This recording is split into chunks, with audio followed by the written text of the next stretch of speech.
2 வாரத்துக்கு முன்னாடி கர்நாடகாவோட மங்களூர்ல தூய்மை பணியாளர் ஒருத்தர் 1995 இருந்து 2014 வரைக்கும் பாலியல் வன்கொடுமைக்கு உள்ளான சிறுமிகள், பெண்கள், ஆண்கள்னு சுமார் 100க்கும் மேலானவங்களோட இறந்த உடல்களை நானே பல இடங்கள்ல என் கையால புதைச்சிருக்கேன்னு சொல்லி போலீஸ் கிட்ட சரண்டர் ஆயிருக்காரு. கிட்டத்தட்ட 20 வருஷத்துக்கு முன்னாடி நடந்த ஒரு விஷயம், அதுவும் 100 பேர்னு கேட்டதும் போலீஸ் ஆடி போயிருக்காங்க.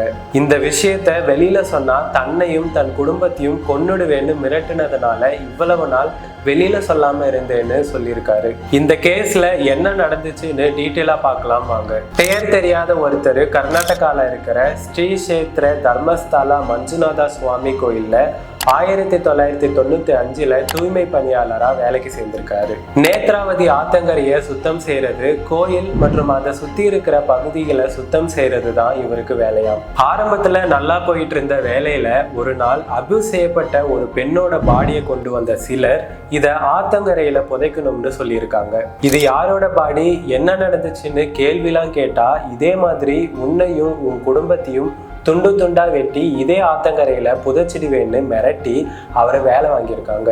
அவரும் உயிருக்கு பயந்துகிட்டு செஞ்சிருக்காரு. நாட்கள் போக போக அடிக்கடி நிறைய பெண்களோட உடல்களை கொண்டு வந்து எரிக்கவும் புதைக்கவும் சொல்லியிருக்காங்க. கிட்டத்தட்ட 20 வருஷத்துக்கு பிறகு தன்னோட மனசாட்சி தன்னை கொல்லுறதாகவும் இவ்வளவு பெரிய குற்றத்துக்கு உடந்தையா இருந்துகிட்டு தன்னால வாழ முடியாதுன்னு சொல்லி இப்போ அவர் அப்ரூவரா மாறி இருக்காரு. அவர் சொன்ன வாக்குமூலங்கள் இந்திய பொது பாதுகாப்பு சட்டம் 153வது பிரிவுக்கு கீழே ஒரு நீதிபதி முன்னாடி பதிவு செய்யப்பட்டிருக்கு. வாக்குமூலம் தரும்போது அந்த நபர் தலை முதல் கால் வரை அடையாளம் தெரியாத மாதிரி கருப்பு துணியால மூடப்பட்டிருந்தாரு. அவர் சொன்ன வாக்குமூலம் தான் இப்போ மனசு உலக்கிற மாதிரி இருக்கு. 2010 நடந்த சம்பவம் என்னை இப்பவும் ஆட்டி படைச்சிட்டு இருக்கு. கலையறிங்கிற இடத்துல இருக்கிற ஒரு பகுதிக்கு என்ன போலீஸ்காரங்க கூட்டிட்டு போனாங்க. அங்க 12 இருந்து 15 வயசு ஆன சிறுமியோட உடலை பார்த்தேன். அந்த குழந்தை யூனிஃபார்ம் போட்டிருந்துச்சு. அதுவுமே ரொம்ப கொஞ்சமா தான் உடலை மூடி இருந்துச்சு. அந்த குழந்தை மேல பாலியல் வன்கொடுமைக்கான அடையாளங்கள் அப்பட்டமா தெரிஞ்சுது. கழுத்துல கயிறால கட்டி போடப்பட்ட அடையாளமும் இருந்துச்சு. அந்த குழந்தையோட சேர்த்து புத்தக பையையும் குழி தோண்டி புதைக்கணும்னு சொன்னாங்க. அந்த காட்சி இன்னமும் என் கண்கள்ல இருக்கு. என்னால மறக்க முடியாத இன்னொரு சம்பவம், 20 வயசு பெண்ணோட முகம் ஆசிடால எரிக்கப்பட்டுச்சு. பெண்கள் தான் இப்படின்னு பார்த்தா ஆண்கள் கொல்லப்பட்ட விதமும் இன்னும் கொடூரமா இருந்துச்சு. அவங்கள ஒரு சேர்ல கட்டி வாயை மூடி மூச்சு திணறல் ஏற்படுத்தி கொலை செஞ்சாங்க. நான் வேலை செஞ்ச சமயத்துல தர்மஸ்தலாவை சுத்தி நிறைய உடல்களை புதைச்சிருக்கேன். சில சமயம் பெட்ரோல் டீசலை ஊத்தி உடல்களை எரிக்க சொல்லுவாங்க. எந்த ஆதாரமும் இல்லாம உடல்களை அழிக்கணும்னு உத்தரவு போடுவாங்க. இப்படியே 100க்கும் மேலான உடல்களை நானே எரிச்சிருக்கேன். இன்னும் சில உடல்களை நேத்ராவதி ஆத்தங்கரையில புதைக்க சொல்லுவாங்க. ஏன்னா அது மண்ணெரிப்பு அதிகமா நடக்கிற இடம். மண்ணரிப்போட சேர்த்து மனித உடல்களும் சீக்கிரம் அரிக்கப்படுங்கிறதுனால அந்த இடத்துல புதைக்க சொல்லுவாங்க. அதையும் செஞ்சிருக்கேன். ஒரு கட்டத்துல இதனால மன அழுத்தத்துக்கு ஆளானதுனால யாருக்கும் தெரியாம என்னோட குடும்பத்தோட வேற மாநிலத்துக்கு போய் வாழ்ந்துட்டு வந்தேன். இப்போ என் மனசாட்சி என்னை உழுக்கவே நீதி கிடைக்கணும்னு நம்பி இப்ப வந்திருக்கேன். உடல்களை என்கிட்ட கொடுத்த எல்லாருமே தர்மஸ்தலா நிர்வாகம் மற்றும் பிற ஊழியர்களோட தொடர்புடையவங்க. இப்போ என்னால அவங்களோட பேர்லாம் சொல்ல முடியாது. ஏன்னா இப்ப எல்லாருமே அவங்க செல்வாக்கு மிக்கவங்களா மாறிட்டாங்க. எனக்கும் என் குடும்பத்துக்கும் சட்ட பாதுகாப்பு கிடைச்ச உடனே நிச்சயமா அவங்களோட பேரை நான் சொல்ல தயாரா இருக்கேன்னு தன்னோட முதல் அறிக்கையில அவர் சொல்லியிருக்காரு. தான் சொல்றதை நிரூபிக்க அவரே ஒரு இடத்துக்கு கூட்டிட்டு போய் தோண்டி அங்க இருந்த ஒரு உடல் புதைக்கப்பட்ட எலும்புகளை காட்டியிருக்காரு. அதையும் நீதிபதி வாக்குமூலமா பதிவு செஞ்சிருக்காரு. இந்த பிரச்சனை நடந்து கிட்டத்தட்ட 2 வாரம் ஆகியும் போலீஸ் தரப்புல இருந்து பெருசா எந்த நடவடிக்கையுமே எடுக்கல. இதுல செல்வாக்கு மிக்கவர்கள் நிறைய பேர் தொடர்பு இருக்கிறதா துப்புரவு பணியாளர் ஏற்கனவே சொன்ன நிலையில அந்த காரணத்தினாலதான் விசாரணையை தாமதிக்கிறாங்கன்னு சொல்லப்படுது. இது போக கொல்கத்தாவை சேர்ந்த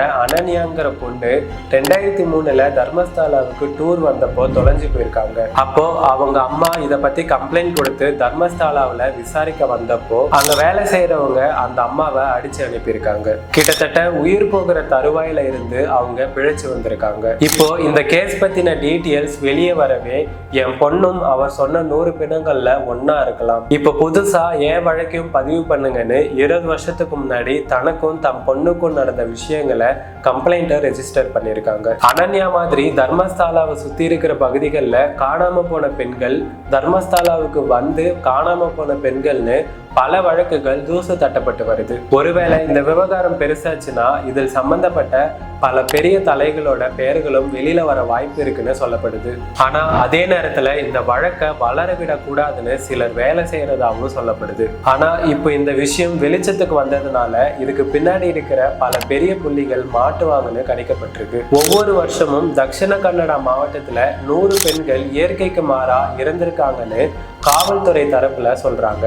அதே மாவட்டத்துல 402 பெண்கள் காணாம போன வழக்குகளும் 106 பாலியல் வன்கொடுமை வழக்குகளும் பதிவாகியிருக்கு. இந்த எல்லா கேஸ்களும் தர்மஸ்தலா விவகாரத்துல தொடர்புடையதான விசாரணை நடந்துட்டு வருது. தர்மஸ்தலா விவகாரம் 1995 ஆரம்பிச்சது இல்லைன்னும் 1983 அந்த கோயிலுக்கு போன 4 பெண்கள் காணாம போன விவகாரம் அப்பவே அந்த மாநில சட்டமன்றத்துல வெடிச்சதாகவும் சொல்லப்படுது. இதை வச்சு பார்த்தா அந்த 1995 இருந்து 2014 வரைக்கும்ங்கிறது அந்த துப்புரவு பணியாளர் வேலை செஞ்ச காலம். ஆனா அவருக்கு முன்னாடியும் பின்னாடியும் இன்னும் எவ்வளவு பேர் புதைக்கப்பட்டாங்களோ அப்படிங்கிற கேள்வி யோசிக்க முடியாததா இருக்கு.